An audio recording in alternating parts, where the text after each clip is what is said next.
Uy, Beshi, malapit nang matapos ang buwan ng Nobyembre. At ang baby Kenzo ko nga, sobrang likot na mga Beshi. Sumasabay nga siya sa kalikutan ng Kuya Kyle. Madalas nga kung anong gawin ng Kuya Kyle niya, igagawin niya rin. Ang Kuya Kyle nga, tingin ng tingin sa kalaro niya kasi hindi ko siya pinayagang pumunta doon. Madalas kasi ay inaaway niya lang ang mga kalaro niya. Anyway mga Beshi, tignan niyo naman itong bundok na napakaganda. Hindi ko sure kung Mount Arayat to mga Beshi. Sa dulong baryo nga lang ito mga Beshi at tanong na tanong nga dito mula sa amin. Masarap nga pumunta dito kapag maga at tuwing hapon.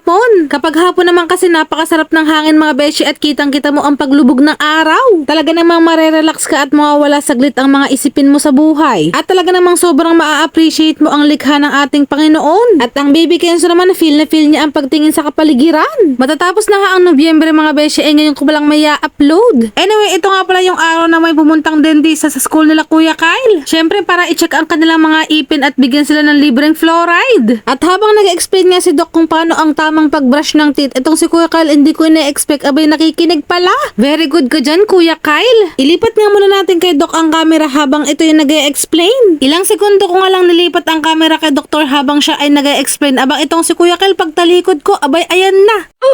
Nakikipag-agawa na nga siya ng upuan sa kanyang kaklase. Yung una akala mo matino pero loko-loko rin pala. May kilala ka bang ganyan Beshi? Ako marami. Pero isa na nga rin ako dun mga Beshi. At sa kabilang dako naman mga Beshi, meron nga isang batang nananahimik at puno ang pisngi, ang bibig.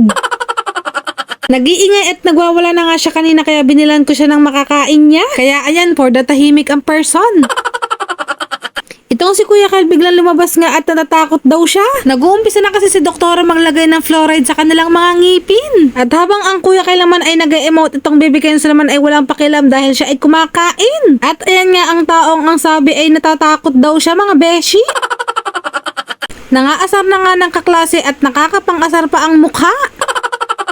Tignan mo kung anong ginagawa. Ay nako. Kaya wag kayong magtataka mga Beshi kung makikita nyo ako sa mga videos na daig ko pa ang 40 anyos.